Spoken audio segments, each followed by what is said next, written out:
अस्सलाम वालेकुम दोस्तों, आज की इस वीडियो में हम बात करने वाले हैं यूनिवर्सिटी ऑफ कनकोडिया की तरफ से स्कॉलरशिप प्रोग्राम है। कौन से लोग इसके लिए अप्लाई कर सकते हैं, कैसे आपने अप्लाई करना होगा, क्या डॉक्यूमेंट्स आपको रिक्वायर होंगे, सारा कुछ आपको इस वीडियो में बताऊंगा। तो आपने इस वीडियो को अंत तक जरूर देखना है, किसी भी चीज़ को आपने स्किप नहीं करना। अगर आप चैनल पर नए हैं तो चैनल को जरूर सब्सक्राइब कर लें, मैं इसी तरह की वीडियो वगैरह अपलोड करता रहता हूँ। तो चलिए दोस्तों वीडियो को स्टार्ट करते हैं। यहाँ पे मैंने जो है इसके रिलेटेड एक PDF क्रिएट किया है, जिसके अंदर मैंने तमाम इन्फॉर्मेशन जो है वो कलेक्ट की हुई है स्कॉलरशिप के रिलेटेड। अब यहाँ पे बेसिकली देखें कनकोडिया यूनिवर्सिटी स्कॉलरशिप 2023 जो कि फुली फंडेड स्कॉलरशिप है और ये कनाडा में अवेलेबल है। यहाँ पे आप लोग चेक कर सकते हैं।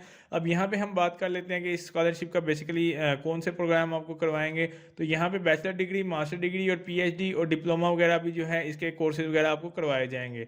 अब ये जो सेशन रिक्वायर्ड होगा जो कि एकेडमिक सेशन है बेसिकली 2023-24 का सेशन होगा यहाँ पे। देन इसी तरह यहाँ पे आप लोग देख सकते हो कि आपके मतलब डिफरेंट किस्म के एकेडमिक फील्ड्स हैं जिसके अंदर जो है आप इजीली अप्लाई कर सकते हैं यहाँ पे अंडर ग्रेजुएट और पोस्ट ग्रेजुएट प्रोग्राम्स के लिए। अब हम बात कर लेते हैं कनकोडिया यूनिवर्सिटी स्कॉलरशिप की जो डिटेल है इसके बारे में। तो यहाँ पे जो यूनिवर्सिटी है वो है कनकोडिया यूनिवर्सिटी। बेसिकली जो डिग्री लेवल यहाँ पे लिखे हुए हैं वो है BS, MS या PhD यानी कि बैचलर, मास्टर और PhD के लिए। देन उसके बाद ये जो स्कॉलरशिप है ये फुली फंडेड है। उसके बाद एलिजिबिलिटी, नेशनलिटी, तमाम इंटरनेशनल जो स्टूडेंट्स हैं वो इसके लिए एलिजिबल हैं।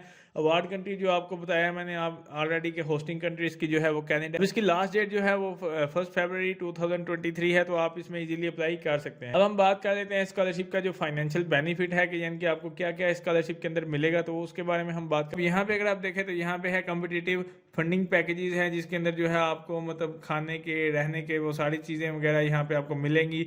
यहाँ पे आपको डिटेल बताई हुई है, अंडर ग्रेजुएट के लिए इतने मतलब वैल्यू पैकेज होगा, उसके बाद डॉक्टरल डिग्री के लिए इतना आपका पर ईयर पैकेज होगा और बाकी चीज़ें आपको ऑलरेडी यहाँ पे मिल जाएंगी। अब हम बात कर लेते हैं लिस्ट ऑफ अवेलेबल जो स्टडी फील्ड है, मतलब कि डिफरेंट फील्ड्स हैं जो कि ये यूनिवर्सिटी आपको प्रोवाइड करेगी, मतलब अंडर ग्रेजुएट, मास्टर और PhD के लिए, जिसके अंदर जो है आर्ट्स एंड म्यूजिक है, उसके बाद इकोनॉमिक्स एंड पॉलिटिकल है, उसके बाद इन्वायरमेंटल प्लानिंग डिज़ाइन है, कम्युनिकेशन के रिलेटेड है, इन्वायरमेंटल है, उसके बाद faculty of fine arts, humanities, health sciences के रिलेटेड, लॉ के रिलेटेड है। इसी तरह यहाँ पे डिफरेंट किस्म की और भी फील्ड हैं, तो वो यहाँ पे आप लोग चेक कर सकते हैं।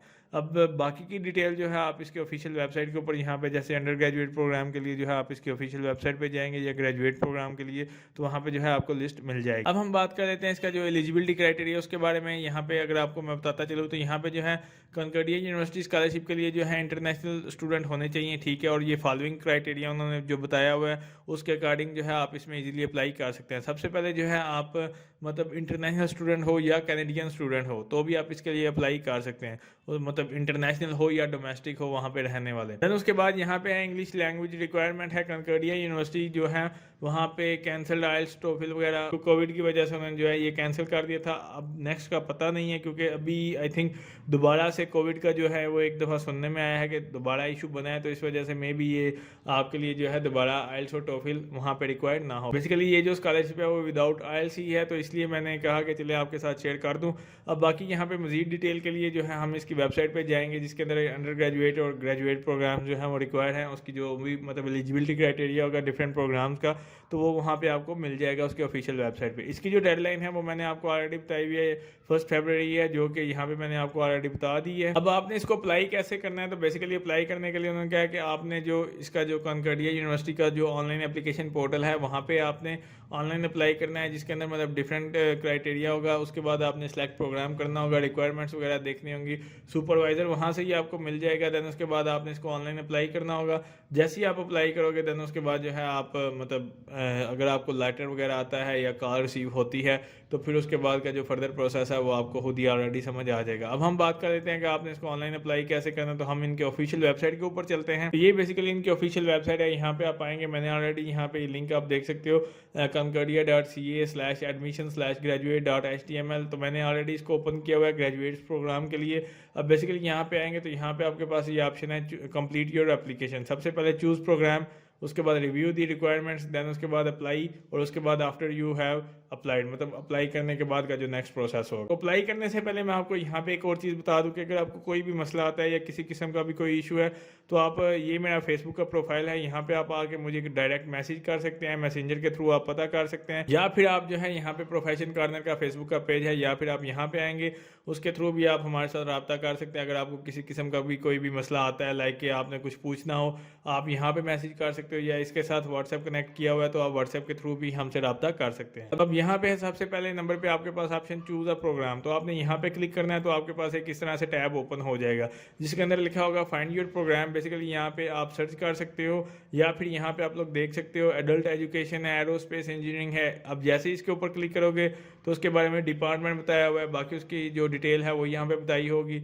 इस तरह जो भी आपको चाहिए हो, लाइक यहाँ पे आर्ट एंड हिस्ट्री है एमए के लिए, यहाँ पे आप देख सकते हैं। देन उसके बारे में यहाँ पे डिटेल दी हुई है। व्यू प्रोग्राम डिटेल पे अगर आप क्लिक करते हैं तो यहाँ पे आपके पास जो है इसकी प्रोग्राम की जितनी भी डिटेल है वो सारी यहाँ पे ओपन हो जाएगी, जिसके अंदर जो है ड्यूरेशन उसकी बताई हुई होगी, स्टार्ट टर्म कब होगा, उसके बाद क्रेडिट और कितने होंगे, उसके बाद प्राइमरी कैंपस कौन सा होगा, थीसिस वगैरह वाला मतलब ये प्रोग्राम है। तो आपने सिंपली यहाँ पे इसकी सारी डिटेल जो है वो चेक कर लेनी है। अब यहाँ पे अगर आप देखें तो यहाँ पे एप्लीकेशन डेडलाइन बेसिकली डिफरेंट किस्म की होती है। एप्लीकेशन की जो डेडलाइन है वो जनवरी 15 है। तो यहाँ पे आप लोग ये भी चीज़ को ध्यान में रखना है कि आपको क्या क्या चीज़ें ज़रूरत पड़ेंगी, तो वो भी यहाँ से आप लोग यहाँ पे चेक कर सकते हैं। सेकंड नंबर पे आपके पास ऑप्शन है रिव्यू द रिक्वायरमेंट्स का। जैसे ही आप इसके ऊपर क्लिक करोगे तो आपके पास इसकी रिक्वायरमेंट्स ओपन हो जाएंगी। अब मिनिमम रिक्वायरमेंट्स जो है आपकी मतलब यहाँ पे जो इसकी एडमिशन की रिक्वायरमेंट होंगी तो वो यहाँ पे उन्होंने बताया हुआ कि आपकी जो डिग्री वगैरह मतलब जो भी जिसके लिए भी आप अप्लाई कर रहे हो तो आप कैनेडियन या इंटरनेशनल स्टूडेंट होने चाहिए। उसके बाद बाकी उसने क्या है विजिटिंग स्टूडेंट और उसके बाद इंडिपेंडेंट स्टूडेंट, इसके बारे में आप डिटेल यहाँ पे इसके ऊपर क्लिक करेंगे तो आप यहाँ पे ले सकते हैं। उसके बाद दूसरे नंबर पे है चेक प्रोग्राम स्पेसिफिक रिक्वायरमेंट। तो जैसे मैंने आपको ऑलरेडी बताया कि यहाँ पे हर प्रोग्राम की डिफरेंट किस्म की जो रिक्वायरमेंट्स होती हैं तो आपने वो यहाँ से देख लेनी है। यहाँ पे जो भी प्रोग्राम आप चूज़ करेंगे, जैसे डिग्री रिक्वायरमेंट है यहाँ पे आप देखें तो उसकी जो रिक्वायरमेंट्स होंगी वो यहाँ पे आपके पास आ जाएंगी। इसी तरह कोर्स की डिटेल यहाँ पे आपके पास आ जाएगी। थर्ड नंबर पे है आपके पास ऑप्शन चेक लैंग्वेज रिक्वायरमेंट के, मतलब क्या उस प्रोग्राम के लिए आपको इंग्लिश प्रोफिशिएंसी का जो प्रूफ है वो चाहिए होगा या आपको कोई टेस्ट वगैरह भी रिक्वायर्ड होगा, तो वो यहाँ से आप जो है क्लिक करके चेक कर सकते हैं। फोर्थ नंबर पे जो आपके पास ऑप्शन है वो बेसिकली आपके जो सपोर्टिंग डॉक्यूमेंट्स होते हैं, जिसके अंदर जो है आपकी ट्रांसक्रिप्ट है, letter of reference, statement of purpose, CV वगैरह, proof of legal status in Canada, test code अगर आपने दिए हुए हैं, थीसिस वगैरह, वो सारा कुछ यहाँ पे आपके पास मेंशन होगा। तो आपने इस तरह से जो है ये सारी रिक्वायरमेंट्स को कंप्लीट करना है इसको अप्लाई करने के लिए। अब जो इसका थर्ड नंबर पे ऑप्शन है कि आपने मतलब ये दोनों चीज़ें देख ली हैं, देखने के बाद अब आपके पास ऑप्शन है अप्लाई का, तो आपने अप्लाई के ऊपर क्लिक करना है। तो जैसे ही आप अप्लाई के ऊपर क्लिक करेंगे तो यहाँ पे आपके पास ऑप्शन आ जाएगा prepare to apply, choose a program, check application deadline, उसके बाद रिव्यू, देन उसके बाद आपके पास ऑप्शन है स्टार्ट एन एप्लीकेशन। यहाँ पे एप्लीकेशन के बारे में टिप दी हुई है कि अप्लाई अर्ली बाय गैदरिंग, मतलब आपके जितने भी डॉक्यूमेंट्स हैं उसके बाद जो रेफरेंस वगैरह, उसके बाद वो सारी चीज़ें आपने यहाँ पर लिखा है non Canadian resident should apply for the certificate acceptance. तो ये सारा कुछ आपने देखना है कि जो कैनेडियन रेजिडेंट्स नहीं है वो कैसे अप्लाई करेंगे, जो वहाँ पे रहते हैं कनाडा में वो कैसे अप्लाई करेंगे। तो ये सारा कुछ आपने जो है स्टेटमेंट ऑफ पर्पस के बारे में यहाँ पर लिखा हुआ है right a statement of purpose describing for example your motivation, academic interest. तो आपने स्टेटमेंट ऑफ पर्पस इसके अकॉर्डिंग लिखनी है, यानी कि आपकी मोटिवेशन क्या थी, एकेडमिक इंटरेस्ट क्या था और प्रोफेशनल गोल क्या था। तो इसके रिलेटेड जो है आपने मतलब स्टेटमेंट ऑफ पर्पस लिखना। तो ये सारी चीज़ें आपने ये एप्लीकेशन टिप इसलिए दी हुई है एप्लीकेशन को स्टार्ट करने के लिए, तो आपने ये पहले पढ़ लेनी। अब जैसे ही मतलब फर्ज करें कि आपने सारा कुछ पूरा कर लिया, देन उसके बाद आपके पास ऑप्शन है स्टार्ट एन एप्लीकेशन का। आपने स्टार्ट एन एप्लीकेशन के ऊपर क्लिक करना है। तो जैसे ही आप एप्लीकेशन के ऊपर स्टार्ट करेंगे उसके बाद आपके पास एक दोबारा से वही पेज आ जाएगा एप्लीकेशन टिप्स का, जिसके अंदर जो है वो कह रहा है कि फायरफॉक्स या जो भी मतलब आप ब्राउज़र यूज़ करते हैं, फिर उसके बाद सेव कैसे करनी है, और उसके बाद उसने क्या है कि यहाँ पे have a valid credit card to pay the application fees. अब यहाँ पे एक और चीज़ आपको इंटरेस्टिंग है थोड़ी सी, वो जो कि स्टार्ट में आपको मैंने नहीं बताई। तो बेसिकली यहाँ पे है हैव अ वैलिड कार्ड और डेबिट कार्ड, क्योंकि आपको एप्लीकेशन की फ़ीस पे करनी पड़ेगी जो कि 100 कैनेडियन डॉलर हैं, या फिर अगर आप this fee is non refundable, ठीक है, ये आपकी नॉन रिफंडेबल फ़ीस होगी। अब ये इंडिपेंडेंट ग्रेजुएट के लिए 17 कैनेडियन डॉलर होंगे, और अगर आप यहाँ पे देखें तो वैसे नॉर्मली 100 कैनेडियन डॉलर होंगे। अब 100 के अकॉर्डिंग ये तकरीबन 16 से 17 हज़ार रुपये पाकिस्तानी बनते हैं। तो आप लोग यहाँ पे चेक कर सकते हैं। बाकी उसने डिटेल बताई हुई है कि आपने कैसे जो है हार्ड डॉक्यूमेंट्स मतलब PDF कॉपीज़ वगैरह, ट्रांसक्रिप्ट वगैरह कैसे आपने अपलोड करने हैं, तो आपने ये चीज़ें ध्यान में रखनी है। अब यहाँ पे बेसिकली आपके पास ऑप्शन आ गया है। यहाँ पे अगर आप देखें यहाँ पे आपके पास ऑप्शन है स्टार्ट अ न्यू एप्लीकेशन का, don't have a net name. यहाँ पे क्योंकि आप न्यू यूज़र होंगे तो आपने don't have a net name के ऊपर क्लिक करना है। तो आपके पास एक इस तरह से पेज आएगा जिसके अंदर मतलब आप कह लो कि गाइडलाइन लिखी होंगी, उसके बाद I have a read an application, उसके बाद रिक्वेस्ट अ नेट नेम, इसके ऊपर क्लिक करेंगे। जैसे आप इसके ऊपर क्लिक करेंगे ये बेसिकली आपका साइन अप पेज है। यहाँ पे आपका first name, last name, date of birth, gender क्या है, एड्रेस क्या है, पोस्टल कोड क्या है, फ़ोन नंबर ज़रूरी नहीं है, ईमेल एड्रेस लाजमी है उसको। फिर उसके आपने यहाँ पे सेंड वेरिफिकेशन कोड के ऊपर क्लिक करना है, आपके पास एक वेरिफिकेशन कोड आएगा, वो यहाँ पे आप लिखोगे। देन उसने कहा कि अप्लाइड और स्टडीड एट कंकर्डिया बिफोर, तो आप ज़ाहिर सी बात है फर्स्ट टाइम कर रहे हो, नो कर दीजिएगा। वर्क एट कंकर्डिया बिफोर, तो नो। देन उसके बाद आपने इसको सबमिट के ऊपर क्लिक करना है।